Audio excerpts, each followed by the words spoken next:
नमस्कार, मैं हूं साहिल जोशी। दंगल में आपका स्वागत है। आज का दंगल बिहार में चुनाव के नतीजे के बाद के राजनीतिक हालात पर है और हालात ऐसे हैं कि हार के बाद विपक्षी गठबंधन में घर से लेकर बाहर तक हाहाकार मचा हुआ है। सबसे पहले तेजस्वी यादव ने आज हार पर समीक्षा बैठक बुला ली। उसमें हार की समीक्षा क्या हुई पता नहीं, लेकिन तेजस्वी यादव ने खुद को विधायक दल का नेता चुनवा लिया। कांग्रेस तो अभी भी वोट चोरी और एसआईआर में हार के बहाने तलाशने में जुटी है। उधर एनडीए में सरकार गठन की तैयारियां शुरू हो चुकी है। नीतीश कुमार ने आज राज्यपाल से मुलाकात की, लेकिन इस्तीफा नहीं सौंपा। बस 19 नवंबर को विधानसभा भंग करने की सिफारिश कर लौट के आ गए। खबर है कि एनडीए की विधायक दल की बैठक में जब नीतीश कुमार को नेता चुन लिया जाएगा, उसके बाद ही नीतीश कुमार एक हाथ इस्तीफा देंगे और दूसरे हाथ सरकार बनाने का दावा पेश करेंगे। हालांकि बीजेपी नेता कहते रहे हैं कि सीएम नीतीश ही बनेंगे, लेकिन औपचारिकता अभी बाकी है। दावा है कि पहले बीजेपी और जेडीयू के विधायक दल की अपनी अपनी बैठक होगी, फिर एनडीए की बैठक में नीतीश का नाम चुना जाएगा। बीजेपी के विधायक दल की बैठक के लिए विनोद तावड़े पटना में मौजूद है। उधर घटक दलों ने मंत्रालयों और मंत्रियों के लिए अपनी अपनी लिस्ट तैयार करना शुरू कर दिया है, लेकिन सबसे ज्यादा शोर हार के बाद आरजेडी के अंदर मचा हुआ है। मोर्चा लालू यादव की 7 बेटियों और 2 बेटों में दूसरे नंबर की बेटी रोहिणी आचार्य ने सबसे पहले आखिर नंबर के भाई तेजस्वी और उनके करीबियों के खिलाफ खोल दिया है। रोहिणी ने तेजस्वी का नाम लेकर बदसलूकी और अपमान के गंभीर आरोप लगाए हैं। इसे लेकर भी काफी राजनीतिक चर्चा बिहार में चल रही है। तो इन तमाम हालात पर दंगल में हम चर्चा करेंगे और यह भी जानने की कोशिश करेंगे कि आखिर इस बार के नतीजों ने बिहार में पहले से स्थापित हर चुनावी फॉर्मूले को ध्वस्त कर दिया है। कैसे एनडीए की रणनीति के आगे पारंपरिक राजनीति पस्त पड़ गई है, उन पर भी हम चर्चा करेंगे। लेकिन पहले यह रिपोर्ट देख लेते हैं।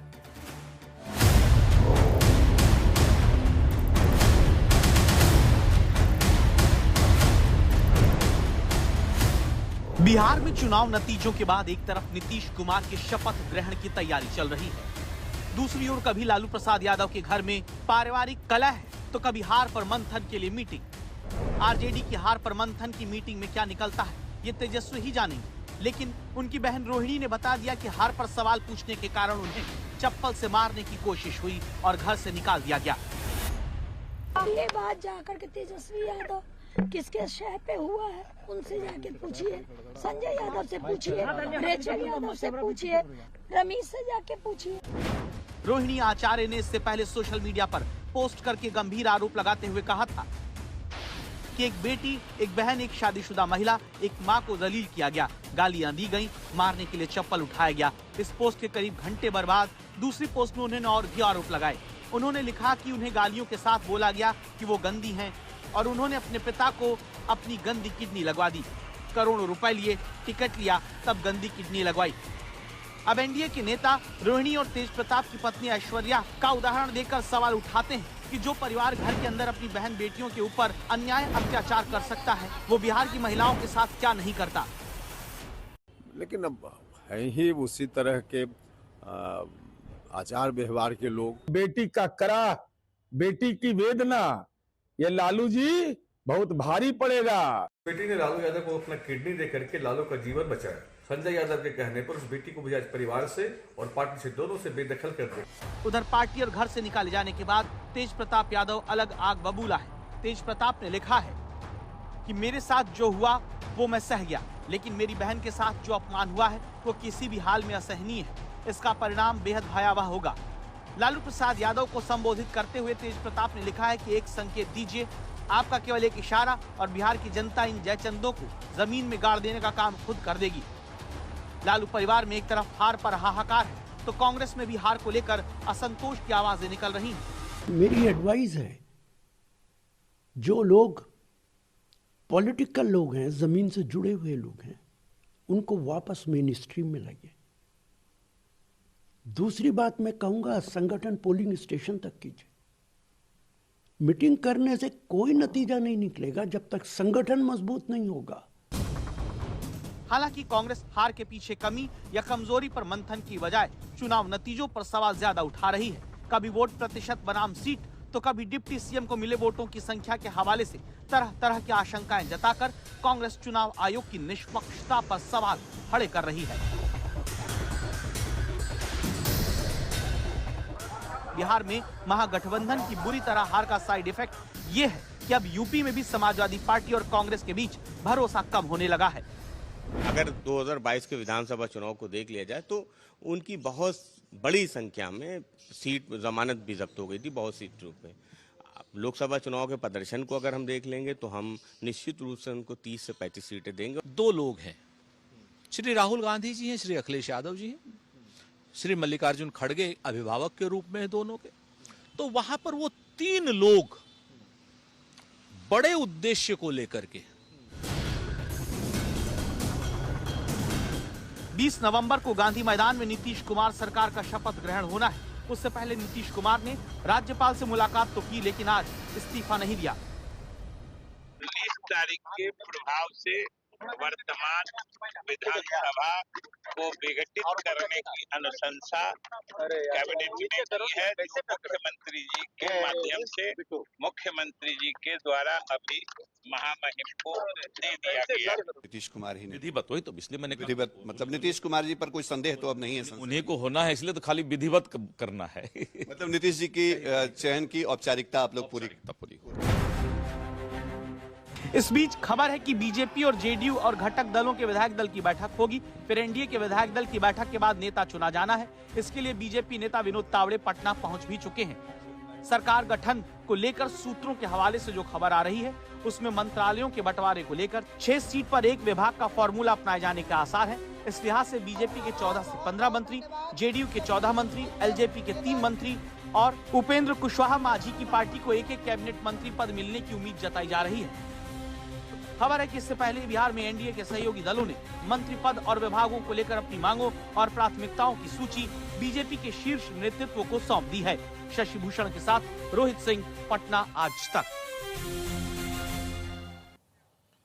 तो केवल महिला वोटरों ने तो नहीं, लेकिन अब तो आरजेडी के परिवार के भीतर भी बहनें तेजस्वी यादव को छोड़ने की बात कह रही है और उसके बाद एक तरीके से बगावत भी शुरू हो चुकी है। हालांकि आरजेडी इससे क्या सबक सीखेगी और उसके साथ साथ विपक्ष को अभी अपने पुराने समीकरण छोड़कर नए समीकरण अपनाने पड़ेंगे क्या? कई सारे सवाल इसको लेकर खड़े होते हैं, उस पर हम चर्चा करेंगे। हमारे साथ में डॉक्टर अजय आलोक, भारतीय जनता पार्टी के प्रवक्ता, जुड़ रहे हैं। सुरेंद्र राजपूत, कांग्रेस के प्रवक्ता, भी इस चर्चा में शामिल हो रहे हैं। अनुप्रिया यादव, जनता दल यूनाइटेड की तरफ से इस चर्चा में शामिल होंगी। डॉक्टर जयंत जिज्ञासु, आरजेडी के प्रवक्ता, इस चर्चा में शामिल होंगे।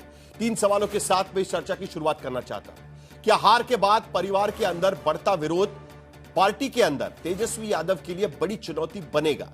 क्योंकि आज की स्थिति में फिलहाल पार्टी के अंदर तो नहीं, लेकिन परिवार के अंदर एक बड़ा विरोध तेजस्वी यादव के खिलाफ बढ़ता नजर आ रहा है। दूसरा सवाल, क्या इस चुनाव में बिहार ने अनिश्चित बदलाव की जगह स्थिरता, विकास को तरजीह दी?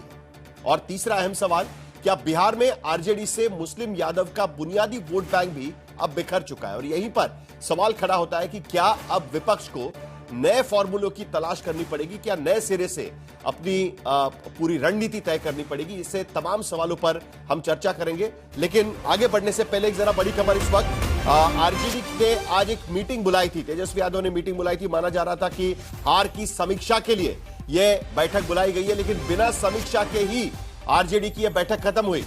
आरजेडी की बैठक के बाद अब्दुल बारी सिद्दीकी ने कहा केवल एक लाइन का प्रस्ताव लाया गया और उस प्रस्ताव में तेजस्वी यादव को विधायक दल का नेता चुना गया। वहां लालू यादव ने भी आरजेडी के विधायकों से बात की है। क्या बात की है उस पर बात करेंगे। हमारे साथ में शशि भूषण जुड़ चुके हैं। शशि भूषण, आज आरजेडी की मीटिंग हुई, माना जा रहा था कि कुछ समीक्षा होगी, लेकिन कुछ बातचीत हुई है क्या? जरा पहले अब्दुल बारी सिद्दीकी ने क्या कहा वो जरा एक बार सुना देते हैं, उसके बाद शशि भूषण के बाद चलेंगे। बैठक हुई नवनिर्वाचित विधायकों की, और इसमें जो एमएलसी हैं वो भी रहे, जो कैंडिडेट बहुत सारे थे वो भी रहे, और राष्ट्रीय अध्यक्ष और पूर्व मुख्यमंत्री श्रीमती राबड़ी देवी भी रही।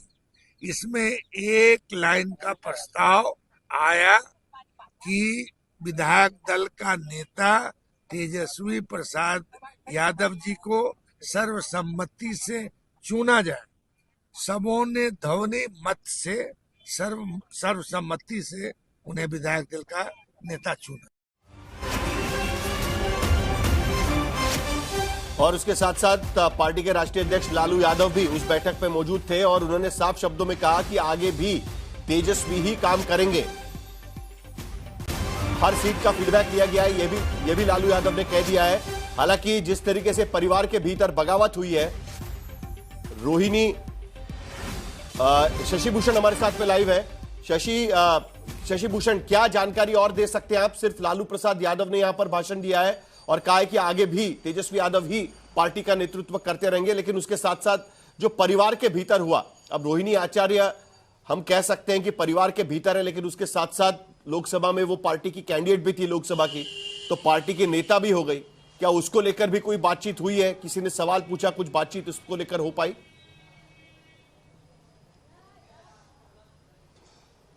देखिए साहिल, ना तो रोहिणी आचार्य को लेकर के बात हुई, ना ही संजय यादव को लेकर के बात हुई। हालांकि जो अंदर खाने की खबरें हैं वो ये कि संजय यादव को लेकर के बड़ी नाराजगी है, खासतौर पे उन उम्मीदवारों में जो चुनाव मैदान में उतरे लेकिन हार का मुंह उनको देखना पड़ा। जब आरजेडी ने इस चिंतन बैठक को बुलाया था तो हमने ये उम्मीद लगाई थी कि शायद इस करारी हार के बाद आत्ममंथन चिंतन होगा, जैसा अमूमन होता है पॉलिटिकल पार्टियों में। लेकिन अब्दुल बारी सिद्दीकी ने तो पूरी कहानी बयां कर दी कि बैठक में कुछ हुआ नहीं। एक लाइन का प्रस्ताव आया, वही प्रस्ताव जिसकी उम्मीद थी कि तेजस्वी यादव को विधायक दल का नेता चुन लिया जाए। मतलब ये कि कल को सरकार बनाने के दावे कर रहे थे, लेकिन अब जब विपक्ष में इतनी करारी हार के बाद बैठेंगे तो भी नेता प्रतिपक्ष तेजस्वी यादव ही बनेंगे। ये भी साफ हो गया है एक तरीके से। तेजस्वी यादव को विधायक दल का नेता चुन लिया गया है। संजय यादव, रोहिणी यादव, रोहिणी आचार्य, इन तमाम चेहरों पर या इनके विवादों पर कोई चर्चा नहीं हुई पार्टी के अंदर, ना ही हार के कारणों की कोई समीक्षा हुई है। तो ये अपने आप में बहुत बताता है कि आरजेडी के अंदर की स्थिति क्या है, कि आपने हार के कारण जानने के लिए सबको बुलाया तो सही, लेकिन उस पर बातचीत नहीं की है। और ये कोई और नहीं कर रहा है, हम नहीं कर रहे हैं, ये पार्टी के सीनियर लीडर अब्दुल बारी सिद्दीकी बाहर निकल करके बैठक से कर रहे हैं। और बाकी विधायकों से भी हमारी बात हुई, उन्होंने भी यही कहा, जो उम्मीदवार थे उन्होंने कहा कि हार की समीक्षा तो हुई ही नहीं। तो ये बैठक बुलाई गई थी केवल एक कोरम पूरा करने के लिए।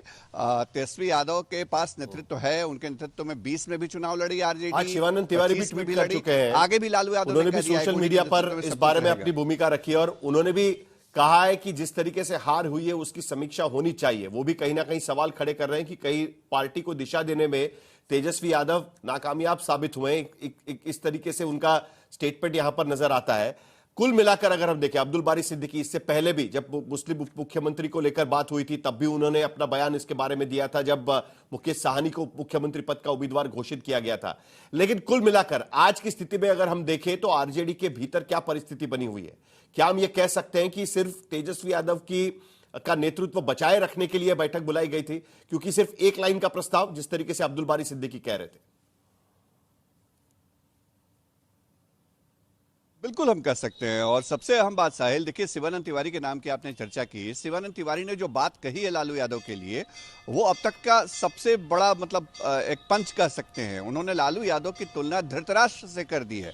महाभारत में धृतराष्ट्र की क्या भूमिका थी, धृतराष्ट्र किन परिस्थितियों में फंसे हुए थे, ये सबको मालूम है। और अगर शिवानंद तिवारी ये बात कह रहे हैं, जो आपातकाल के दौर में उनके साथ उनके जेल में बंद रहे, उसी जेल में, जैसा वो जिक्र भी करते हैं और इस पोस्ट में भी उन्होंने जिक्र किया है, तो ये चीजें बताती हैं धीरे-धीरे अभी एक के बाद एक मेहनत हो रही हो, पार्टी के नेताओं की प्रतिक्रिया आना शुरू हो चुका है। वहां राशिद अलवी भी बोल चुके हैं कि कांग्रेस के भीतर भी उन लोगों को तवज्जो देना चाहिए जो जमीन से जुड़े हुए हैं, जो पॉलिटिकली सोचते हैं, राजनीतिक दृष्टि से इसका विश्लेषण कर सकते हैं, उन्हीं लोगों को तवज्जो देना चाहिए। कई सारे मुद्दे इस पूरे मामले को लेकर उठ रहे हैं, उस पर हम चर्चा करेंगे। डॉक्टर जयंत जिज्ञासु, क्या हम ये कहें कि ये जो बैठक थी ये समीक्षा बैठक थी ही नहीं, सिर्फ इस बारे में थी कि कम से कम तेजस्वी यादव के विधायक दल के नेता चुनने पर मुहर लग सके? क्या आप ये कह सकते हैं? अब देखिए, मैं तो इतना ही जानता हूं कि हमारी एक लोकतांत्रिक पार्टी है और प्रक्रिया का पालन करते हुए हर चुनाव के बाद, चाहे हमारी जीत हो कि शिकस्त हो, हम अपने उम्मीदवारों से उनके अनुभव जानते हैं और गहन समीक्षा ईमानदारी के साथ हम उस पर मंथन करते हैं। और आज की बैठक में भी यही हुआ। आपको मैं एक अद्भुत उदाहरण देना चाहता हूं कि जो समाजवादियों का गढ़ रहा, कहां से समीक्षा हुई? आपने सुना नहीं क्या? अब्दुल बारी सिद्दीकी जो फाउंडिंग मेंबर है पार्टी के, उन्होंने बाहर आकर मीडिया के सामने कहा कि एक लाइन का प्रस्ताव हुआ सिर्फ, बाकी कोई समीक्षा नहीं, कोई चर्चा नहीं, ये खुद उन्होंने कहा है। अच्छा एक बात बताए, नहीं मैं आपसे क्या कह रहा हूँ, पार्टी की ओर से बयान देने के लिए अधिकृत प्रवक्ता के तौर पर आपके चैनल पर हूँ। वहां जितने उम्मीदवार गए थे उन सब से उनके अनुभव जाने गए। प्रस्ताव एक लाइन का ही पारित हुआ, ये बात तो ठीक है, क्योंकि विधायक दल का नेता भी चुना जाना था जो मैं आपसे कह रहा हूं कि जो हम लोगों का समाजवादियों का गढ़ रहा संदेश विधानसभा क्षेत्र, जहां बिहार में सबसे अधिक मतों से महिला उम्मीदवार हमारी किरण देवी जी 50,500 वोटों से जीती थी, वहां इस बार सबसे कम वोट से हराए जाने वाले उम्मीदवार हमारे दीपू सिंह राणावत जी रहे 27 वोट से। और आपको हैरत होगी कि जब रिटर्निंग ऑफिसर ने कह दिया कि सर्टिफिकेट बन रहा है, आपको हम अभी दे रहे हैं, तो पता नहीं कौन से अदृश्य ताकत का फोन कॉल जाता है पटना से, दिल्ली से, और उनको हरा दिया जाता है आधे घंटे के अंदर, और हारे हुए उम्मीदवार को जिता दिया जाता है। मैं कह रहा हूं यह चुनाव व्यवस्था का चुनाव था, यह चुनाव तंत्र का चुनाव था, और लोगों को इसमें ह्यूमिलिएट किया गया, उनके वोटिंग राइट को अंडरमाइन किया गया। और इसीलिए पहली मर्तबा ऐसा हुआ कि जीविका दीदियों के खाते में चुनाव के बीच में अलग अलग तिथियों में तो 10,000 रुपये डाले गए, लेकिन सबसे ज्यादा आपत्तिजनक बात जो हुई कि उन जीविका दीदियों को 1,80,000 संख्या में पूरे बिहार में किया गया आयोग के द्वारा कि महिलाओं के वोटों की भागीदारी को बढ़ाना है। उससे भी ज्यादा आपत्तिजनक बात यह हुई कि पोलिंग स्टेशन तो 2010 के हार की समीक्षा भी आप इसी तरीके से करेंगे, और महिलाओं को 2010 में उनकी हथेली में आज की स्थिति में जो मैंडेट मिला है ना, उससे भी ज्यादा मैसिव मैंडेट 2010 में एनडीए को मिला था, आपको याद होगा। 2010 में तो इससे भी ज्यादा मैसिव मैंडेट मिला था। देखिए हार और जीत की सही समीक्षा होनी चाहिए, तभी पार्टियां कहीं ना कहीं आगे बढ़ सकती है। लेकिन दूसरी तरफ जो रोहिणी आचार्य आपकी पार्टी की नेता है, उसके बारे में भी बातचीत करनी होगी ना। जल्दी से आपकी प्रतिक्रिया, उसके बाद संजय सिंह यादव जुड़ रहे हैं हमारे साथ, आरजेडी के नेता रोहिणी यादव के समर्थक भी है, उनके पास भी चलेंगे। आपके सामने मैं रख रहा हूं। नहीं साहिल जी, हमारी बात तो पूरी नहीं होने, मैं आपसे कह रहा हूं कि चाहे हमारी अंदरूनी कमजोरी हो या बाह्य कारक हो या कोई अदृश्य ताकत हो, इन सब पर मंथन हुआ और हमने ये तय किया है कि हमको बड़े पैमाने पर लोगों का जो समर्थन मिला, हमारा मकसद जो कायम रहा, उन सब के प्रति हम शुक्रगुजार हैं। जिन लोगों ने हमको वोट नहीं दिया उनको भी अपने कार्यक्रम और एजेंडे और नीतियों के प्रति आश्वस्त करने के लिए हम अपनी बोली वाणी आचार और अपनी जद्दोजहद से उनको आश्वस्त करेंगे, और हम जनता के बीच सीधे जाएंगे, कोई इसमें मध्यस्थ नहीं, कोई अन्य फैक्टर नहीं, और हम लोगों के साथ संवाद करके तेजस्वी जी के नेतृत्व में बिहार को इस बारे में भी सोचना होगा कि जिस समीकरण के आधार पर 1990 से लगातार राष्ट्रीय जनता दल बिहार के भीतर, और इससे पहले जनता दल और उसके बाद राष्ट्रीय जनता दल, खास करके लालू प्रसाद यादव जो राजनीति यहां पर बना रहे थे, उस समीकरण के आगे भी क्या आरजेडी को सोचना होगा, उस पर भी हम आएंगे। लेकिन संजय सिंह यादव हमारे साथ में जुड़ चुके हैं, आरजेडी के नेता और रोहिणी यादव के समर्थक भी है।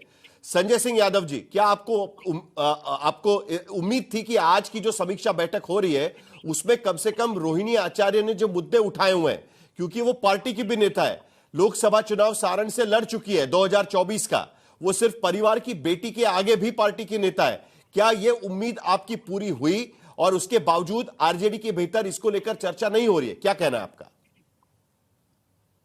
ऐसा है कि मैंने तो कल भी इंटरव्यू दिया था आपके चैनल पे कि राष्ट्रीय जनता दल को बचाने के लिए सबसे पहले तेजस्वी यादव जी को ही पार्टी से बाहर किया जाए। तो दुर्भाग्य की बात है कि हमारे राष्ट्रीय अध्यक्ष आदरणीय लालू प्रसाद यादव जी अब भी नहीं समझ पा रहे हैं कि तेजस्वी यादव न सिर्फ पार्टी को बचाने में वो सफल रहे बल्कि परिवार को भी तोड़ चुके हैं।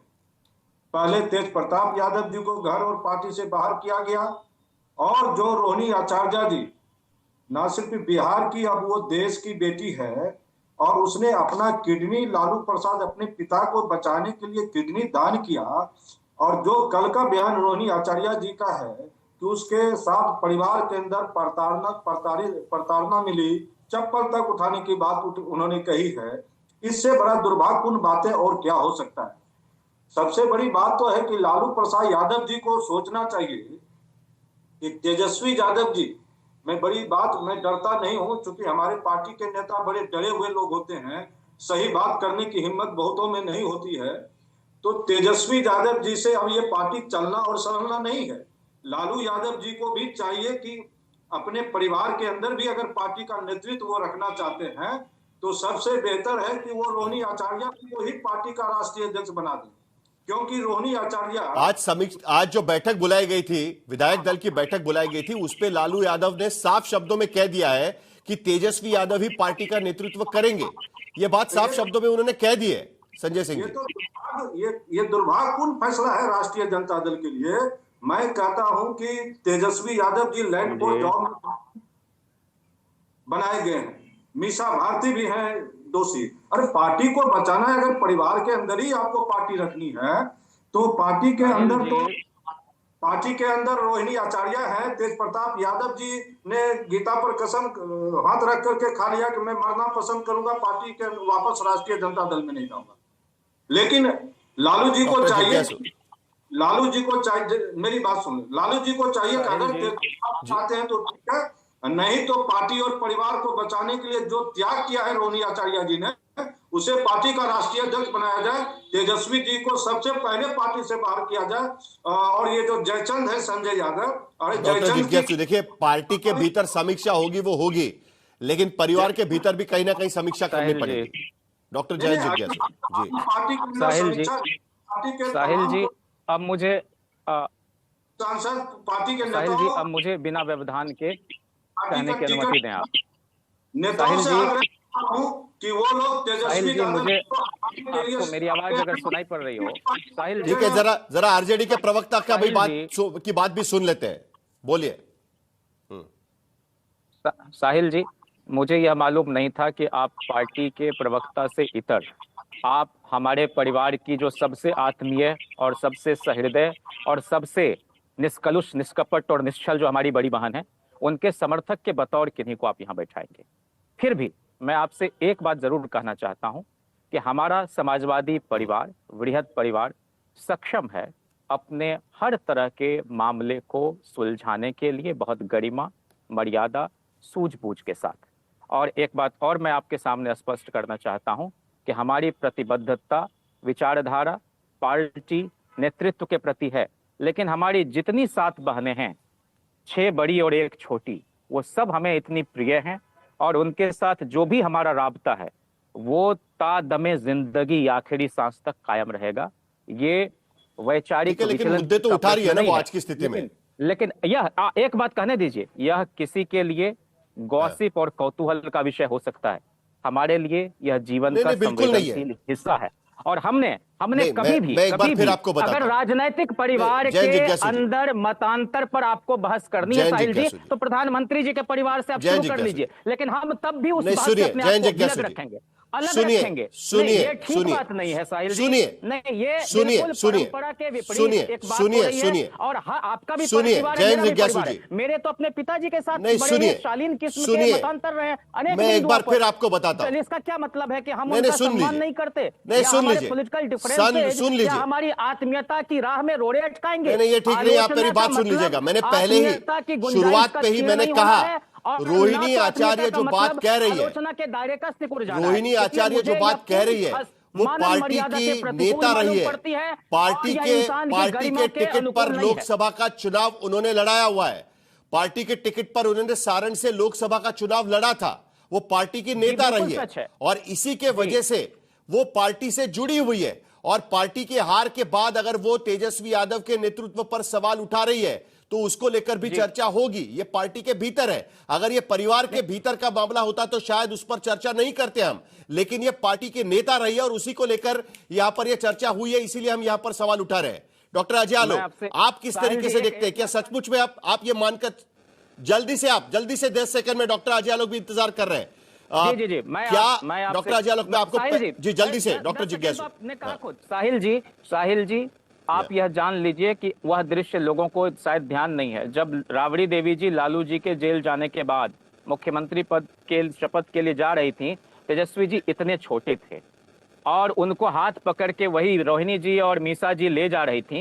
ये दो भाई बहनों के बीच की आत्मीयता पर हमको इस तरह से तबसरा नहीं करना चाहिए। और मैं आपसे कह रहा हूं, if a name dearer and purer where it should be thy, O sister my sweet sister. मैंने पारिवारिक सवाल पूछा नहीं है, आप प्लीज सुन लीजिएगा। वो पार्टी की नेता रही है, पार्टी की उम्मीदवार रही है, मैंने कोई भी पारिवारिक सवाल नहीं पूछा है। डॉक्टर जिज्ञासु जी आप देख लीजिएगा एक बार। लेकिन डॉक्टर अजय आलो, आप इसे पारिवारिक मामला मानते हैं या राजनीतिक मामला मानते हैं?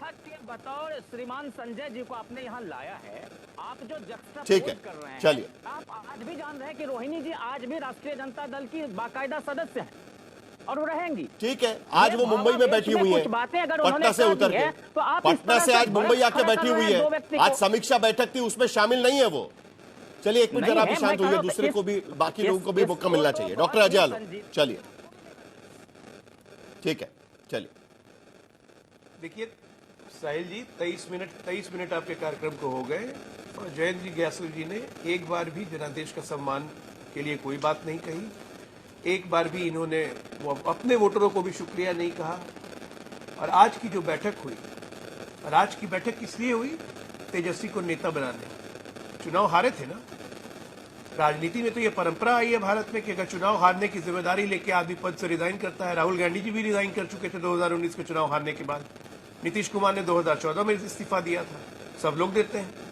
लेकिन ना, यहाँ पार्टी भी घर में रहेगी और घर का पार्टी का नेता भी घर ही से होगा। और कोई उसके खिलाफ बोलेगा तो उसको बाहर निकालने में समय नहीं लगेगा। लालू परिवार में जो हो रहा है, जो चल रहा है, उसे मैं कहीं से अच्छा नहीं मानता हूँ। लेकिन ये संस्कार दिखाते हैं कि आपके संस्कार कैसे हैं, किस तरह की परवरिश बच्चों के है कि कोई एक दूसरे को मानने को तैयार नहीं है। जब हमने देखा था तेज प्रताप की पत्नी ऐश्वर्या को घर से निकाला गया था, बाल पकड़ के मार के, उसमें तो राबड़ी देवी का ही नाम आया था, तब सब महिला सम्मान कहाँ गया था? आज वही चीज बेटियों के साथ हो रहा है। ये तो अपने अपने संस्कार है ना, गिन गिन के निकलते हैं। और मैं भी बता देता हूँ कि ये नेता विपक्ष तो आज बन गए हैं, लेकिन तय मानिए जिस दिन इनकी गिरफ्तारी हुई, ये पार्टी टूटेगी 3-4 खंड खंड में। और अभी ऐसे फुटबॉल खत्म नहीं हुआ है, अभी भंगड़ा चलेगा कुछ दिन और। ये अफसोसजनक है, लेकिन इसके सबसे बड़े कारण कोई है तो खुद लालू जी हैं और उनका परिवार है। हमारा इससे कोई न 3 में मतलब है न 13 में मतलब है। चुनाव हो गए, नतीजे आ गए, जनता ने प्रचंड बहुमत दिया एनडीए को और बिहार चाहता है कि बिहार विकास की राह पे चले। परिवारवादियों की राह को बिहार ने रिजेक्ट किया है। सबसे बड़ा मैसेज ये है, जंगल राज को बिहार ने रिजेक्ट किया है। आप अश्लील बातें करेंगे, आप गोली कट्टा की बात करेंगे, आपको लोगों ने रिजेक्ट किया है। रोहिणी के बारे में कह रहे थे, रोहिणी तो चुनाव प्रचार भी कर रही थी आरजेडी का। तेजस्वी यादव के क्षेत्र में जाकर उन्होंने प्रचार किया, छपरा में जाकर प्रचार किया। तो फिर उनके बारे में अगर वो ऐसा बयान दे रही है तो स्वाभाविक है आप डिस्कशन करेंगी, क्यों नहीं करेंगे? तो हमारा बहुत स्पष्ट मानना है, ये जो हुआ है इससे सबक लीजिए, ठीक कीजिए, हम यही कह सकते हैं। और जनादेश होता है, उसका हमेशा सम्मान किया जाना चाहिए। ये नहीं कि ये वोट ऐसे हो गया, ये वोट वैसे हो गया, ये ऐसे पड़ गया, ये वैसे पड़ गया, 27 वोट से हरा दिया, 30 वोट से हरा दिया, जबरदस्ती हरा दिया। कुछ नहीं कहा, क्योंकि वो एक रासद घटना थी। प्रमोद महाजन जी के भाई ने अपने भाई की हत्या कर दी, वो रासद घटना थी, उसका हम सबको दुख है। लेकिन आप जिस तरह से बड़ी संस्कार की बात कर रहे हैं आलोक जी, ये अपेक्षित नहीं है, ये आपसे उम्मीद नहीं है और इस तरह की बातें नहीं की जानी चाहिए। हम सबको उनकी निजता का सम्मान करना चाहिए, सारी चीजें सुलझ जाएंगी, ऐसी दुआ हम करते हैं। और आपको ये आपसे हम यही उम्मीद करते हैं। निजता मैंने भंग नहीं की जयंत जी, निजता के बारे में खुद रोहिणी ने कहा है। भाई रोहिणी का बयान चल रहा है, हम कौन होते हैं आपकी निजता भंग करने वाले? रोहिणी का बयान चल रहा है, वो आपको दिख नहीं रहा है। संवेदनशीलता के साथ बात नहीं चाहिए, आप परवरिश और संस्कार की बात कर रहे हैं, इसलिए मैं आपसे कहा। मैंने क्या कहा? मैंने कहा इससे संस्कार प्रदर्शित होते हैं, इससे संस्कार प्रदर्शित होते हैं। बिहार के यदुवंशियों का ये संस्कार नहीं रहा है। विष्णुवंशज होते हैं यदुवंशी, लेकिन क्या द्रौपदी की रक्षा के लिए खड़े हो गए थे यदुवंशी। चलिए, नहीं ठीक बात नहीं है, चलिए जरा दोनों को शांत करें। डॉक्टर जिज्ञासु प्लीज। नहीं प्लीज जरा ये थोड़ा वाइडर मुद्दा है और मैं एक बार फिर सबके सामने ये बात रखना चाहता हूं। रोहिणी आचार्य की बात इसलिए निकली है क्योंकि रोहिणी आचार्य पार्टी की नेता है, पार्टी के लिए प्रचार कर रही थी, पार्टी की लोकसभा की उम्मीदवार रही है। राजीव प्रताप रूडी के खिलाफ उन्होंने चुनाव लड़ा था और इसीलिए पार्टी में जब वो चुनाव की हार के बाद पार्टी के नेता तेजस्वी यादव पर कुछ बात कहती है तो उस पर चर्चा होना लाजमी है। प्रमोद महाजन का मुद्दा निकला, प्रवीण महाजन किसी भी तरीके से राजनीति में नहीं थे, लेकिन उस वक्त जो बातें सामने आई थी उस वक्त भी उसको लेकर चर्चा हुई थी। खैर, मामला इस बात को लेकर है। सुरेंद्र राजपूत, मैं थोड़े लार्जर पॉइंट पर लाना चाहता हूं। क्या आपको लगता है, क्योंकि कुछ आंकड़े बड़े इंटरेस्टिंग है, अब तक जिस तरीके से मुस्लिम यादव समीकरण के आधार पर पार्टी का बेस वहां पर बना रहा, बिहार में गठबंधन का बेस महागठबंधन का वहां पर बना रहा, वो भी कहीं ना कहीं खिसकता नजर आ रहा है। अगर हम आंकड़ों पर नजर डालें तो साफ नजर आता है कि आज की स्थिति में यादव बहुल इलाकों में भी पार्टी की हार होते हुए नजर आ रही है। और आज की स्थिति में यादव विधायकों पर नजर डालें तो महागठबंधन के 12 है जबकि एनडीए के 14 है। मुस्लिम समुदाय से आने वाले विधायकों पर नजर डालें तो सबसे ज्यादा विधायक आज की स्थिति में एआईएमआईएम के हैं। तो जिस तरीके से लोकसभा में जो कंसोलिडेशन दिखाई दिया था वो विधानसभा आते आते कहीं ना कहीं बिखर गया है। क्या आपको लगता है कि विधानसभा चुनाव लड़ने के पहले अब विपक्षी पार्टियों को नए समीकरणों की तलाश करनी चाहिए, जो समीकरण परंपरागत रहे हैं आपके पास उससे हटकर भी आपकी रणनीति इस बार बनानी चाहिए? साहिल भाई, मैं आपके इस एनालिसिस से सहमत नहीं हूं और मैं बिल्कुल पूरी तरीके से श्योर हूं कि आप जैसे व्यक्ति का ये एनालिसिस नहीं हो सकता। आपको किसी ने करके दिया होगा, उसको कहिएगा कि जरा फैक्ट्स चेक नहीं सर, नहीं। और चुनाव में रिजल्ट से मैं नंबर्स बता सकता हूं। एक मिनट सर नंबर्स बता सकता हूं, ये एनालिसिस नहीं है। अरे मेरी बात सुनिए ना, आपने बोला है मेरे ऊपर टिप्पणी की है तो मैं बता देता हूं। मेरी बात ये नंबर्स रखे जो मौजूदा स्थिति के नंबर्स रखे हैं हमने। चलिए बोलिए। पहले बात तो सुन लीजिए, आप सवाल का जवाब सुनेंगे तो मेरे ख्याल से, चूंकि आपसे अपेक्षित नहीं है, मैं इसीलिए मैं आपसे भौचक हूं।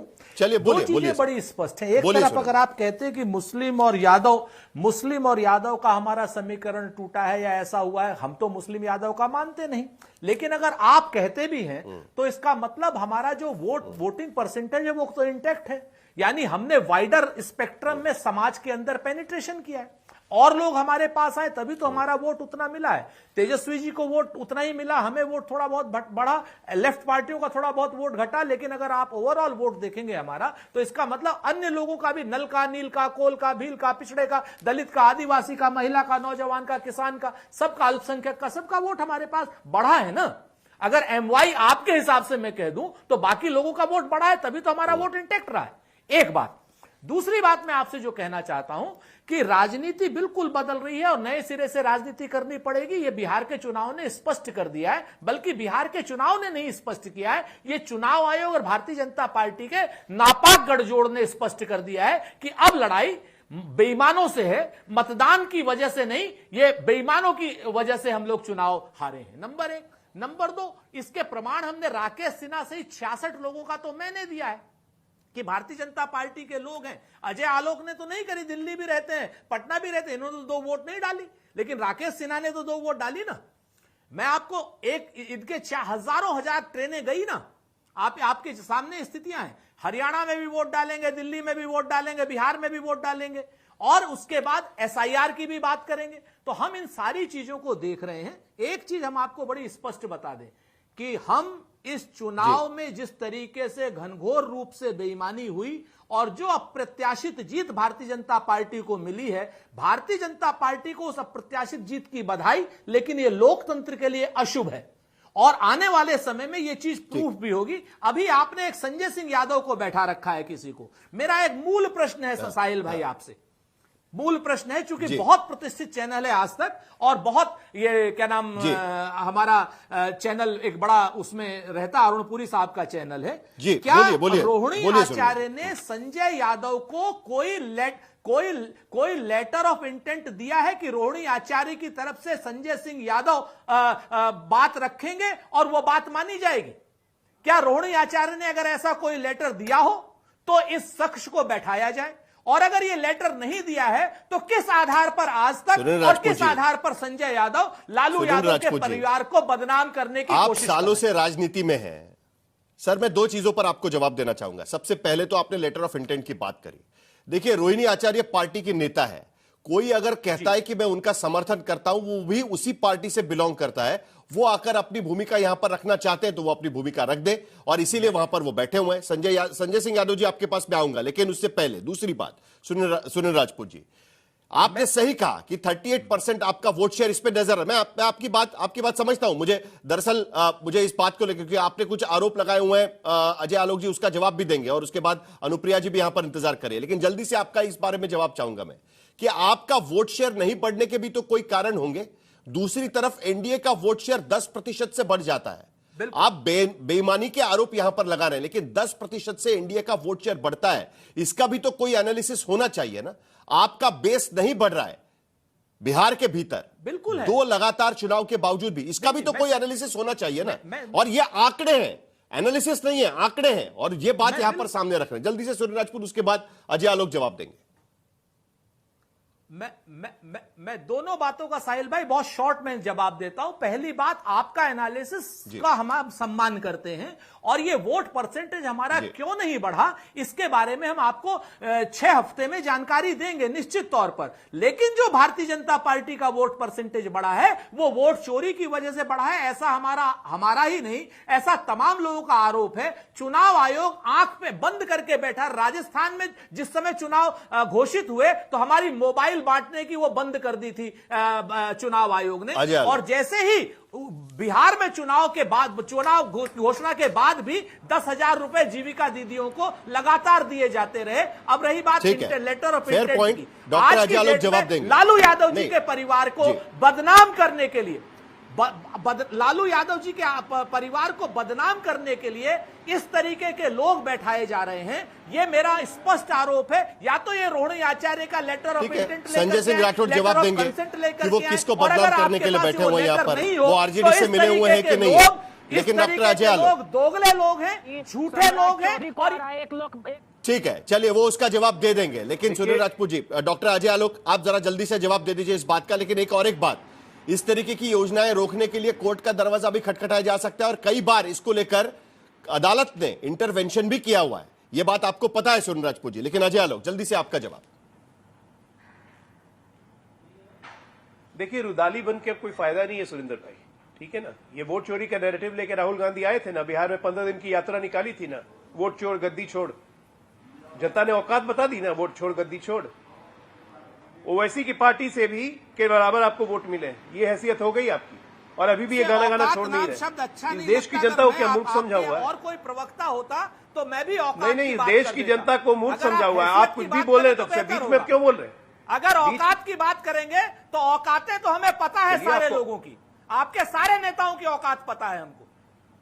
तो ठीक है, नहीं प्लीज, ठीक है, दे अपनी हैसियत का भी अंदाजा करके मामला नहीं भटकाते। अजय आलोक जी, चलिए सुनिए, आप तो इतने बेशरम पार्टी हो गए और आपके नेता इतने बेशरम हो गए, बिहार चुनाव के बाद अभी तक बिहार के मतदाताओं को धन्यवाद भी नहीं दिया। विदेश में बैठे हुए राजनीति करेंगे बिहार की, क्या बात कर रहे हैं सुरेंद्र भाई आप? जो व्यक्ति पोलिंग के एक दिन पहले जाके घूमे मध्य प्रदेश में सफारी देखे और चुनाव के बाद अपने कार्यकर्ताओं के साथ न खड़ा होके विदेश चला जाए, दोनों भाई बहना, वो आपके सीरियस पॉलिटिक्स की बात करें, और उसके बाद चुनाव आयोग को कोसना चालू। आप लोग को किसी संवैधानिक संस्था पे भरोसा रह गया है? आप लोग बेसिकली सुनिए, मैंने पहले भी बोला था, फिर बोलता हूं, इटली में बोलिए जाके चुनाव लड़ने, वहां जनाधार मिल जाएगा, या पाकिस्तान में राहुल गांधी जी को बोलिए इटली या पाकिस्तान में जाके चुनाव लड़े, वहीं पे जिंदाबाद के नारे लग रहे हैं। अनुप्रिया नहीं तो यहाँ पे टी-शर्ट अनुप्रिया जी साहिल जी, इस पूरे विवाद को आप किस तरीके से देखती है? जल्दी से आपकी प्रतिक्रिया, उसके बाद संजय सिंह इंतजार कर रहे हैं, उनको भी पूछना है क्योंकि सुरेंद्र राजपूत ने कुछ आरोप लगाया उनको लेकर। अनुप्रिया जी। साहिल जी, एक तो मेरा ओपनिंग कमेंट है, उसमें भी आपने कह दिया कि जल्दी से, तो ये थोड़ा सा नाइंसाफी है। अभी तो बिहार की जनता ने जनमत दी है, पहले तो मैं बिहार की जनता को बधाई देती हूँ। और देखिए, मुझे लगता है कि ये जो परिणाम आज है, जो बिहार की जनता पे एक आरोप लगाया जाता था कि बिहार की जनता जातीय आधारित राजनीति को समझती है, इससे नीतीश कुमार जी के 2 दशकों के काम से 2 मैसेज मैं देना चाहूंगी, और बिहार की जनता भी समझती है कि हमेशा से काम जो होता है वो सबसे ऊपर होता है। नीतीश कुमार जी ने 2 दशक में जिस तरह से मेजर चेंजेस बिहार के अंदर में लाए हैं, और जो बेसिक डिमांड थी बिहार की जनता की, जिससे बिहार की जनता 90 से 2005 के दशक में ये दूर रही, उसको नीतीश कुमार जी ने धरातल पे उतारा है। दूसरी बात, नीतीश कुमार जी के शासनकाल से और राजनीतिक तरीके से मुझे लगता है कि आज पूरे देश में जितने भी राजनीतिक दल है उनको कम से कम परिवारवाद की राजनीतिक से दूर हटना होगा। अगर आप परिवार को इसी तरह से प्राथमिकता देंगे तो इसी तरह का मंजर निकल के चले आएगा, जो कि ये आरजेडी का निजी मामला है। लेकिन फिर भी मुझे लगता है कि ये आरजेडी को अपने, अगर इतना ही इनको गोपनीय रखना है, इस पर चर्चा नहीं करना है, तो पब्लिक डोमेन में आने नहीं देना चाहिए था। इसका मसला उनको वही सॉल्व कर देना चाहिए था। लेकिन आप एक बात समझिए, जिस संगठन में, जिस परिवार में महिलाओं को अगर सम्मान नहीं मिलेगा तो ऐसी चीजें बाहर निकल के आएंगी। और बिहार की जनता बहुत, मैं फिर कहती हूँ कि बिहार की जनता बहुत सुलझी हुई है। वो समझती है कि जब इनको सत्ता मिला था ना, तो इनके परिवार में एक ही आदरणीय लालू प्रसाद यादव जी दो ही एजेंडे पे काम किए थे, या तो परिवार की संपत्ति बढ़ा लो या परिवार को राजनीतिक रूप से मजबूती दे दो। तो लेकिन नीतीश कुमार जी ने जो काम किया साहिल जी, वो उन्होंने बताया कि पूरा बिहार 20 तारीख को शपथ ले लेंगे ना अनुप्रिया जी, क्योंकि आज लग रहा था कि आज इस्तीफा देंगे और उसके बाद। हाँ जी, मैं आपको आमंत्रण देती हूँ और आप आइए। नीतीश कुमार जी 20 तारीख को शपथ भी ले रहे हैं और इसमें कोई इफ बट नहीं है। और मैं एक बात लास्ट में कहना चाहूंगी साहिल जी कि देखिए, आज कम से कम कांग्रेस को ये आज आरोप प्रत्यारोप नहीं करना चाहिए। आपने आपके ना तो आप अपने साथ में गठबंधन की राजनीति कर रहे थे, ना कार्यकर्ताओं का सम्मान कर रहे थे। सुरेंद्र राजपूत जी, अगर आपको सुनना ही था, आपको सदाकत आश्रम में जाके सुनते लोगों से। आपके नेता नहीं मौजूद थे, जो मौजूद थे उनको सुन लेते। कैसे आप लोगों ने कार्यकर्ताओं की हत्या की है, राजनीतिक हत्या आपने। चलिए, अब उम्मीद है कि 20 तारीख को नीतीश कुमार 10वीं बार बिहार के मुख्यमंत्री के तौर पर शपथ लेंगे। लेकिन उसके साथ साथ विपक्ष के भीतर जो चर्चा शुरू हो चुकी है उस पर भी चर्चा होना जरूरी है। क्या विपक्ष को अपनी रणनीति एक बार नए सिरे से सोचने की जरूरत आ पड़ी है क्या? इसको लेकर भी चर्चा होती रहेगी। आज तक देश का सर्वश्रेष्ठ न्यूज चैनल